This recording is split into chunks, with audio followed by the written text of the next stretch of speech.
Audio clip number 24، اس میں آپ قرآن پاک کی سورہ بقرہ کی آیت نمبر 67 سے لے کر 70 تک آیتیں، اس کی تلاوت، ترجمہ اور تفسیر صراط الجنان سنیں گے۔ بسم اللہ الرحمن الرحیم۔ ترجمہ: اللہ کے نام سے شروع جو نہایت مہربان رحمت والا ہے۔ وَإِذْ قَالَ مُوسَى لِقَوْمِهِ إِنَّ اللَّهَ يَأْمُرُكُمْ أَن تَذْبَحُوا بَقَرَةً قَالُوا أَتَتَّخِذُنَا هُزُوًا قَالَ أَعُوذُ بِاللَّهِ أَنْ أَكُونَ مِنَ الْجَاهِلِينَ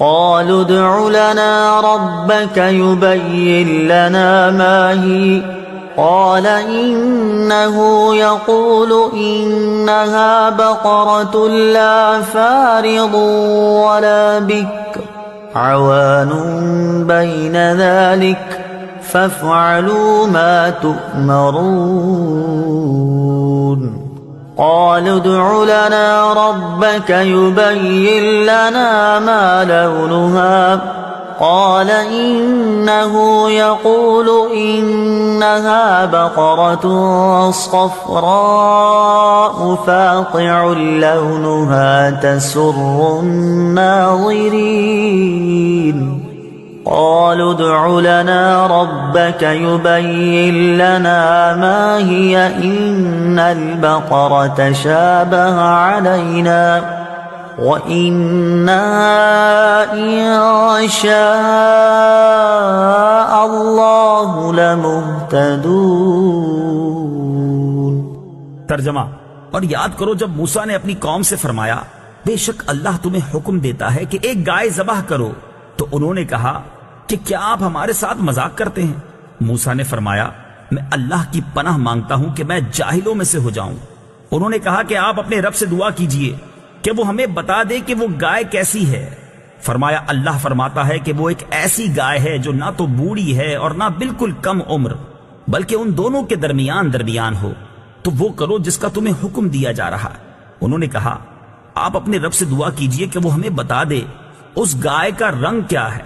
فرمایا کہ اللہ فرماتا ہے کہ وہ پیلے رنگ کی گائے ہے جس کا رنگ بہت گہرا ہے، وہ گائے دیکھنے والوں کو خوشی دیتی ہے۔ انہوں نے کہا آپ اپنے رب سے دعا کیجئے کہ ہمارے لیے واضح طور پر بیان کر دے کہ وہ گائے کیسی ہے، کیونکہ بے شک گائے ہم پر مشتبہ ہو گئی ہے، اور اگر اللہ چاہے گا تو یقیناً ہم راہ پا لیں گے۔ وَإِذْ قَالَ مُوسَى، اور جب موسیٰ نے فرمایا، تفسیر صراط الجنان میں ہے۔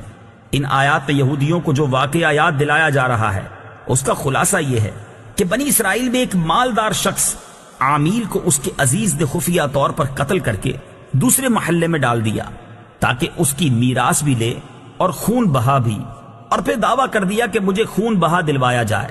قاتل کا پتہ نہ چلتا تھا۔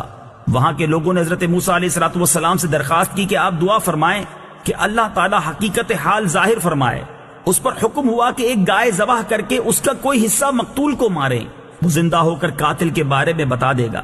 لوگوں نے حیرانی سے کہا کہ آپ علیہ السلام ہم سے مذاق کر رہے ہیں، کیونکہ مقتول کا حال معلوم ہونے اور گائے کے ذبح کرنے میں کوئی مناسبت معلوم نہیں ہوتی۔ اس پر حضرت موسیٰ علیہ السلام نے جواب دیا میں اس بات سے اللہ تعالیٰ کی پناہ مانگتا ہوں کہ میں مذاق کر کے جاہلوں میں سے ہو جاؤں۔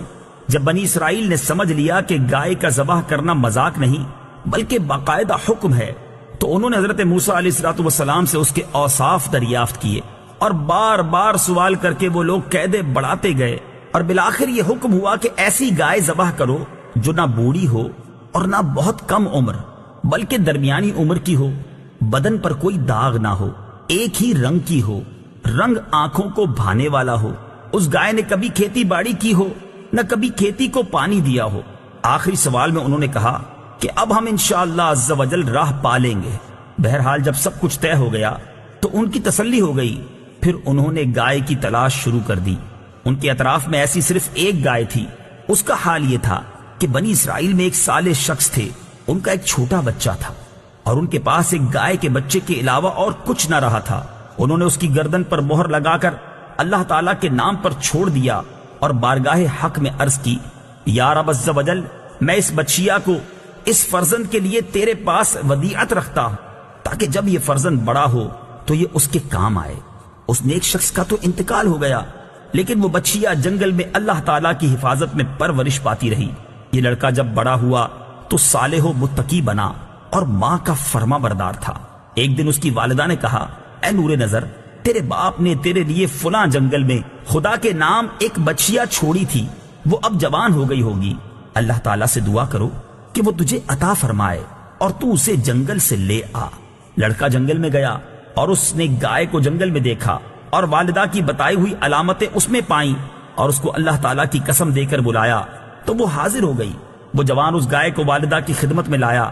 والدہ نے بازار میں لے جا کر 3 دینار پر فروخت کرنے کا حکم دیا اور یہ شرط کی کہ سودا ہونے پر پھر اس کی اجازت حاصل کی جائے۔ اس زمانے میں گائے کی قیمت ان اطراف میں 3 دینار ہی تھی۔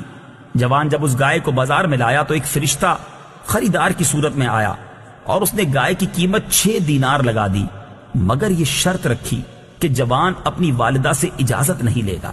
جوان نے یہ منظور نہ کیا اور والدہ سے تمام قصہ کہا۔ اس کی والدہ نے 6 دینار قیمت منظور کرنے کی تو اجازت دی، مگر بیچنے میں پھر دوبارہ اپنی مرضی دریافت کرنے کی شرط لگا دی۔ جوان پھر بازار میں آیا۔ اس مرتبہ فرشتے نے 12 دینار قیمت لگائی اور کہا کہ والدہ کی اجازت پر موقوف نہ رکھو۔ جوان نے نہ مانا اور والدہ کو اطلاع دی۔ وہ صاحب فراست عورت سمجھ گئی کہ یہ خریدار نہیں کوئی فرشتہ ہے جو آزمائش کے لیے آتا ہے۔ بیٹے سے کہا کہ اب کی مرتبہ اس خریدار سے کہنا کہ آپ ہمیں اس گائے کے فروخت کرنے کا حکم دیتے ہیں یا نہیں۔ لڑکے نے یہی کہا تو فرشتے نے جواب دیا کہ ابھی اس کو روکے رہو، جب بنی اسرائیل خریدنے آئیں تو اس کی قیمت یہ مقرر کرنا کہ اس کی کھال میں سونا بھر دیا جائے۔ جوان گائے کو گھر لایا اور جب بنی اسرائیل جستجو کرتے ہوئے اس کے مکان پر پہنچے تو یہی قیمت طے کی اور حضرت موسیٰ علیہ السلام کی ضمانت پر وہ گائے بنی اسرائیل کے سپرد کی۔